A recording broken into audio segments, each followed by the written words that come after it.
Hello and welcome to another episode of SPL Express, the show you need to watch as we look ahead to another weekend of action in the Singapore Premier League. We have Roshan Raya who's going to give us the lowdown on what we can expect for the upcoming weekend of action. But before that, let's run through what happened in match week 18. Last Friday at the Jurong East Stadium, we saw a result that could have a huge consequence on the title race. Albirex Niigata completely dominating defending champions Lion City Sailors to win 4-2. Saturday saw Tampines Rovers succumb to a 4-2 defeat to Hougang United, while Geylang International banged in 5 goals against Tanjong Pagar. Balestier meanwhile picked up their first win in 5 matches, beating Young Lions.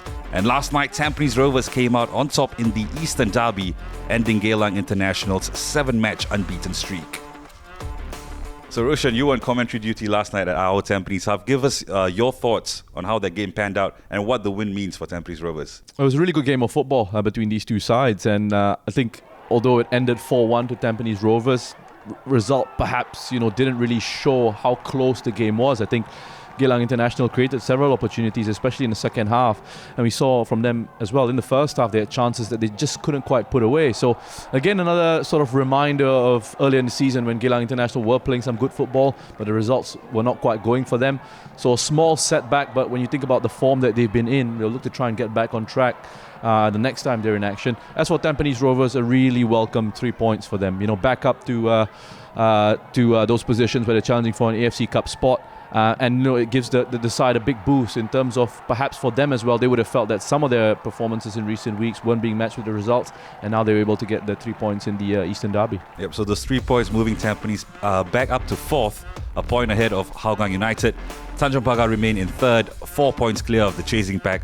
But take a look at the top 2 positions. Lion City Sailors continue to lead the way with a 2-point advantage, but Albirex have a game in hand, so that makes for a juicy run-in as we head into the business end of the season. Here's a look at what's coming up for this weekend. We see Hougang United entertain Albirex Niigata in our match of the week. That's on Friday. Saturday sees Lion City Sailors. They are in action up against Balestier. And on Sunday, Tanjong Pagar will look to return to winning ways as they play the Young Lions. So Roshan, let's start off by talking about that game. Tanjong Pagar up against the Young Lions. Tanjong Pagar coming into this one off the back of a 5-0 defeat to Geylang International.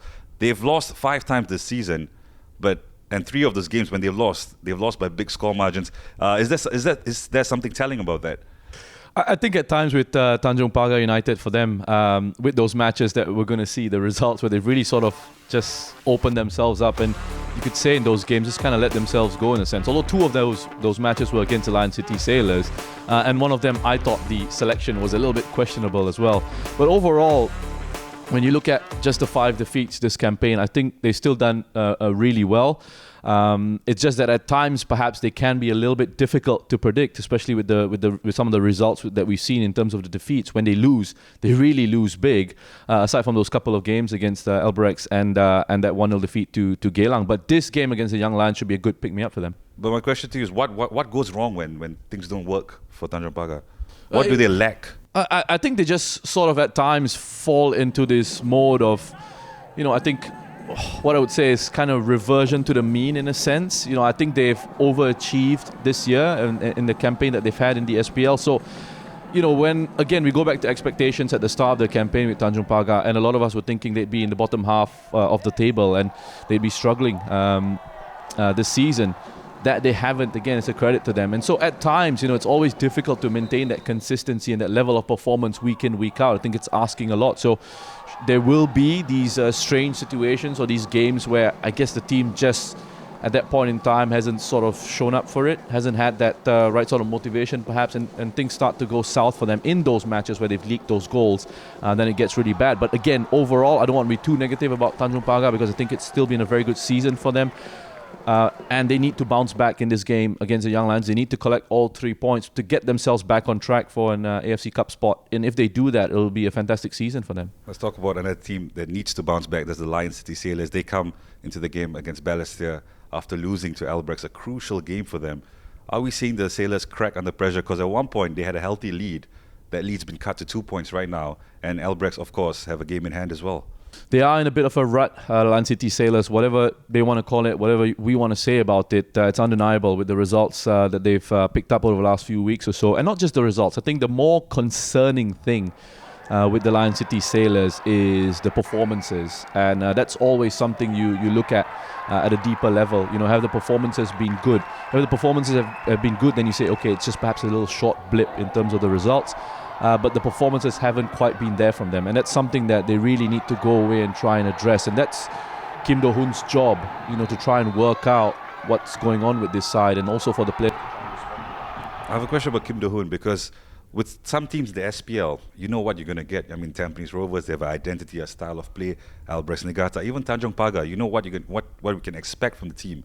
But the Sailors, other than the fact that they have individual quality in each position, what can we expect from the team? Is there a common identity to this team? I get where you're going. I understand where you're coming from here, because at times it does seem like it's difficult to really put your finger on what that identity is with the Lion City Sailors. You know, at times they're a side great in possession. At times they're a side that presses high up against opposition. At times they sit back a little bit and then try and play on the counter attack. Whether that's again by design or whether that's because of the phases in the game and the opposition that they're up against. I mean, you know, that's something that needs, you know, further analysis into. Only they will know going into matches what the intention is behind it. But you're right. I mean, I don't quite know what the identity is, aside from the fact that, as you mentioned, they've got really good players on an individual level, and Balestier is the key outlet. You know, wing play from Lion City Sailors, perhaps that's one of the things that I identify with this side, that they like to get it out into the wider areas and try and send crosses into the penalty box for their attackers to go and try and hit. And then perhaps we see, you know, at times Sharan stepping forward and trying to take shots from range. But again, that consistency for a side that has so much quality has been lacking over the last few weeks or so. And they might think it's harsh that, you know, nobody expects a side to be winning week in, week out. But the performances, I think you need to expect consistency in terms of the performances. And I think that if you want to be a top side, if you want to be regarded as a top team, and you see it across the world of football, the top sides, you know, performance week in, week out, they're right up there. And then the results will come along. And I don't think we've quite seen enough of that from the Lion City Sailors this season. Look, you can still go on and end up winning the title, but at the moment, that this rut that they're in is not looking good. But thankfully for them, I think this is a game that they'll look to try and bounce back and get themselves back into, you know, some kind of confidence, some kind of form in the weeks ahead. I was about to say, though, they play Balestier. It's a perfect time for them. They've not lost to them this season. How would you think Balestier are going to shape up for this? I think what we heard from Akbar previously after that win over the Young Lions was that he's looking forward to playing at Jalan Besar Stadium with a proper playing surface, and he's looking to try and take the game to the Lion City Sailors. I don't think Balestier Khalsa will have the quality to really trouble the Sailors too much. I think the Sailors will dominate the game. They will probably just have to watch out for that Japanese trio. That trio is always going to cause issues for the opposition, but overall, Lion City Sailors have got to be huge favourites going to this one, and you fully expect them to pick up the win. And I don't know if it's an advantage or not, but they play a day after Albirex play Hougang, and that is our feature game of the week. Albirex travelling to Hougang United. Albirex coming to this game, great run of form. Great run of form. And again, performance-wise, yes, there was that little bit of a blip in terms of that defeat to Tanjong Pagar. But again, when you actually looked at that match, I felt it was a match that Albirex Niigata had chances and opportunities to win. They didn't quite kill them off. Otherwise, performance-wise, it's looking so good. They look slick in possession, out of possession as well. They work incredibly hard. You see them now in games. The fitness levels are outstanding. You see them running all the way towards the end of matches. And I think that performance against the Lion City Sailors, you know, was really something that stepped their authority and really showed what they're all about, because I think they control large parts of that game. And even the goals from the Sailors, especially the second goal, I thought was just Albirex making a mistake, and Sailors were able to pounce on that with that bit of individual quality in the finish from Kim Shin-Nook. Otherwise, Albirex Niigata are looking so good. They've got finishers now up front. Ilhan, I've talked about him so often, how he brings others into play, his own individual quality, and that partnership with Tanaka as well, who's playing in that sort of on the left-hand side, but drifts into that left half space. And dominates from that position in terms of his movement. He's so intelligent with the timing of his runs into the area. Idetsu with the quality of his delivery. And then you got the number 10, Kobayashi, floating around in that sort of attacking midfield role. So it is looking like they've found a formula here that really works for them. The game against Sailors, they were so dominant, as you mentioned before. What was the most impressive thing, and what was the takeaway from the game that you say, look, Albirex are reaching that? I feel like that level of control that they showed against Lion City Sailors, who are far and away the best side in the SPL, in terms of the finances that they put in terms of the structure at the club, the players that they have available to them, that Albirex were able to sort of dominate the match in the way that they did. I thought they had so much control, and they really didn't allow the Sailors an opportunity to get into the game. You think about Albirex and what they did in the second half. You expected a response from the Sailors, being in behind and trying to get themselves back into the match. But Albirex were straight at them, pressing, making it so difficult for the Lion City Sailors. They were essentially saying to them, show us your quality, show us what you've got. And that Albirex kept going with their intensity, with their pressing. Tactically, they were superb. And in terms of moving together as a side, defensively holding their shape, and just the overall organization, the fitness levels, and the control that they showed in that match. I mean, it was very impressive, that control. It's very difficult to achieve in games, and against another title challenger, to do that against them, I think says a lot about the kind of side that they are. Albirex face a Hougang side who are having a better second half of the season as compared to the first half. They come into this 3 wins, 2 draws and 1 loss in their last 6 matches. What have you made of Hougang's recent form? It's been a bit of a revival, and I think the fact that they have been a bit more aggressive. I think they look much better now when they are pressing against teams. There's a lot more organization and intensity to their play. They look fitter. Of course, it's going to be difficult for them to, and we've seen at times in games where that intensity level just dips a little bit, but then they're able to pick it up once again. And Hougang are blessed with a good squad. I think second to the Lion City Sailors in terms of availability, in terms of players on the bench that can come on and fresh legs and change the game. And we saw evidence of that in the last match, how they changed things up in the second half and they finished the game so strong.